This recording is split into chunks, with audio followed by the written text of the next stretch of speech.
Good morning students. Last class में हमने देखा था लीनियर इक्वेशंस के बारे में डिस्कस किया था। उससे रिलेटेड कुछ क्वेश्चन भी हमने सोल्व किए थे कि एक इक्वेशन को कैसे सोल्व करके जो अननोन वेरिएबल है वो फाइंड कर सकते हैं। आज भी हम कुछ और क्वेश्चंस देखते हैं जो लैंग्वेज बेस्ड क्वेश्चंस होते हैं उसी लीनियर इक्वेशंस के। जैसे क्वेश्चन है, what should be added to numerator and denominator of a fraction 5/13 to become 3/5। Means अगर 5/13 में हम ऐसा क्या ऐड करें कि हमारा आंसर है वो 3/5 आ जाए। हमने माना, ठीक है, सपोज ये अज्यूम किया कि वो जो वेरिएबल है वो x है। हमने क्या ऐड किया है? x ऐड किया है, ठीक है। तो अगर हम अकॉर्डिंग टू क्वेश्चन चलते हैं, हमने ऐड क्या किया 5/13 में, न्यूमरेटर में भी x और डिनोमिनेटर में भी x, तो हमारा आंसर क्या हो जाता है? 3/5 हो जाता है। क्रॉस मल्टीप्लाई करेंगे, 5 तो हो गया इससे मल्टीप्लाई 5 प्लस एक्स, और 3 हो गया इससे मल्टीप्लाई। 5 को 5 से किया 25, 5 को x से किया 5x, 3 को 13 से किया 39, 3 को x से किया 3x, ठीक है। प्लस का 5x है, इधर आया माइनस का 25 प्लस का है, उधर गया माइनस का, तो ये हो गया 5x minus 3x equals to 39 minus 25। 5x में से 3x गया 2x, 39 में से 25 गया 14, x इक्वल्स टू 14/2, क्योंकि 2 मल्टीप्लाई में उधर गया डिवाइड में 7, तो x की वैल्यू क्या आ गई? 7। मीन्स हम क्या ऐड करेंगे? 7 है। अगर हम न्यूमरेटर और डिनोमिनेटर बोथ में ऐड करते हैं तो हमारा आंसर क्या आएगा? 3/5 आएगा। नेक्स्ट क्वेश्चन देखो,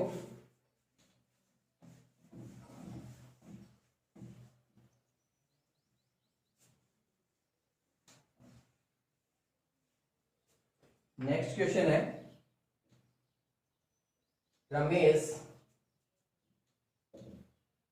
give half of his property to his wife, 1/3 to his son, and remaining rupees 50,000 to his daughter.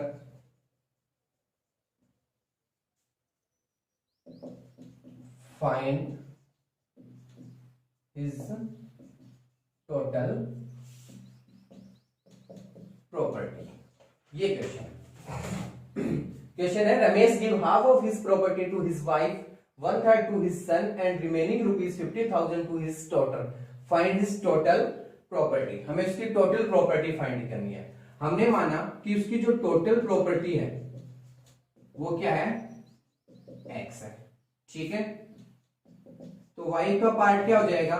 उस प्रॉपर्टी का हाफ है ना, half of his property to his wife, तो हाफ का मीन्स x का wife half, तो x/2। फिर 1/3 है वो सन का पार्ट हो जाएगा, तो सन का क्या हो जाएगा? 1/3 रुपीज x/3, 1/3 हो गया। और डॉटर का कितना है? रुपीज 50,000। हम इन अकॉर्डिंग टू क्वेश्चन, अगर हम टोटल कब हो जाता है? ये प्लस ये प्लस ये, मीन्स वाइफ का पार्ट, सन का पार्ट और डॉटर, तीनों को हम प्लस करते हैं तो हमारे पास टोटल पार्ट आता है कि नहीं आता? तो अकॉर्डिंग टू क्वेश्चन हम कह सकते हैं कि x equals to x/2 plus x/3 plus 50,000। तीनों को प्लस कर दिया तो हमारे पास टोटल आया कि नहीं आया? प्लस का x/2 इधर आते ही माइनस का, ये भी प्लस का इक्वल की इधर आते ही माइनस का, तो x minus x/2 minus x/3 equals to 50,000। क्योंकि हमें तो x की वैल्यू फाइंड करनी है। एलसीएम लिया, 6 आया, 6x माइनस के 3x और माइनस के 2x इक्वल्स टू 50,000। 6x ये माइनस दोनों प्लस हो जाएंगे, तो 6x माइनस 5x अपॉन में 6 है इक्वल्स टू 50,000। 6x में से x गया अपॉन में 6,000 जाते ही मल्टीप्लाई, तो ये हो गया 6 मल्टीप्लाई 50,000 और 6 को 50,000 से मल्टीप्लाई किया तो रुपीज 3 लाख। तो हमारा आंसर क्या हो जाएगा 3 लाख। उसकी टोटल प्रॉपर्टी कितनी है 3 लाख है। नेक्स्ट क्वेश्चन देखो, मेन एम ये है कि आपके एक लैंग्वेज से इक्वेशन कैसे बनती है वो अगर आप सीख जाते हो तो इक्वेशन सोल्व करना हमने लास्ट क्लास में देखा ही था, तो आप क्या कर सकते हो क्वेश्चंस को सोल्व कर सकते हो। नेक्स्ट क्वेश्चन है, age of Ranu is thrice to that of Sujal. 4 years later, 4 years later, sum of their age will be 40 years. Find their present age. Question है age of Ranu is thrice to that of Sujal, फिर आगे दे रखा है 4 years later sum of their age will be 40 years। तो देखो याद रखना, जब हमारे पास कोई टू वैल्यू में कंपेयर करना हो कि ये ग्रेटर है ये स्मॉलर है, तो हमेशा पहले x उसको मानो जिसके साथ कंपेयर हो रहा हो, ठीक है। तो age of Ranu is thrice, Ranu की एज थ्राइस है किससे सुजल से, तो सुजल क्या हो जाएगा हमारा, सुजल को हम क्या लेके चलेंगे x year, Sujal x year का हो गया, तो रानू कितनी हो जाएगी थ्राइस है, ट्वाइस थ्राइस 3 टाइम्स, ठीक है, इसका मतलब होता है मल्टीप्लाई, तो ये हो गया आपका 3x ईयर। फिर है 4 ईयर लेटर, 4 इयर्स लेटर। अब 4 साल बाद में सुजल की एज क्या हो जाएगी, प्रेजेंट में x है, आफ्टर 4 ईयर, जैसे फॉर एग्जांपल आज आप 14 ईयर के हो तो 4 साल बाद में कितने के हो जाओगे 14 प्लस 4 18 प्लस 4 हुआ ना, तो यहां भी x में क्या हो जाएगा +4। ये तो गई सुजल, रानू क्या हो जाएगी 3x + 4, इसमें भी +4 हो जाएगा, और इन दोनों का एज है उनका सम क्या दे रखा है हमें 40 दे रखा है, तो x + 4 Sujal plus Ranu 3x + 4 equals to क्या हो गया 40। x और 3x मिलके 4x, 4 और 4 8 इक्वल्स टू 40, प्लस के 8 है, इक्वल के उधर गए, इक्वल के उधर जाते हैं किसमें माइनस में, तो 4x equals to 40 minus 8 equals to 32, 4 multiply में उधर गया डिवाइड में, तो x इक्वल्स टू 32/4, कैंसिल, कितना आ गया 8। सुजल की एज हो गई, अब आपको बताइए 8 ईयर, तो रानू की कितनी हो जाएगी 3 × 8, क्योंकि x की वैल्यू हम फाइंड कर चुके हैं, कितनी ईयर 24 ईयर। ऐसे भी हम फाइंड कर सकते हैं, मींस मेन एम है वो है इक्वेशन बनाने का। अगर आपकी इक्वेशन सही बन जाती है तो आप सॉल्यूशन इजीली कर सकते हो, और याद रखना x उसी को मान के चलना है जिसके साथ कंपेयर हुआ है। जैसे यहां सुजल के साथ हो रहा था तो हमने किसको माना सुजल को x माना। नेक्स्ट क्वेश्चन देखो,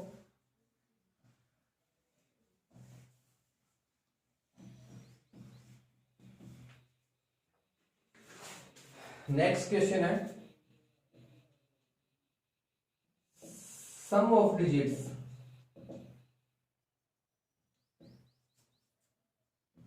of a two digit number,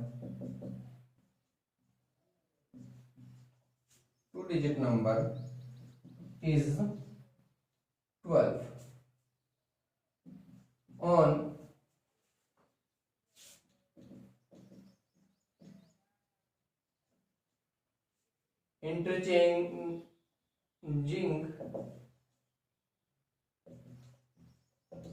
their digits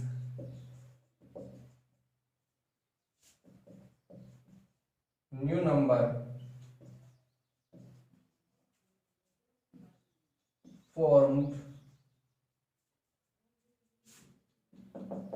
will be 54 more than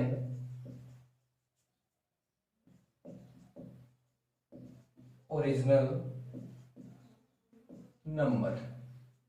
find original number, क्या फाइंड करना है? Find original number. Sum of digits of a 2 digit number, question है sum of digits of a 2 digit number is 12। एक 2 digit number है, उसकी digits का सम है वो क्या आ रहा है? 12 आ रहा है। तो हमने माना कि let number equals to x y, number क्या हो गया? एक्स वाई हो गया। According to first condition,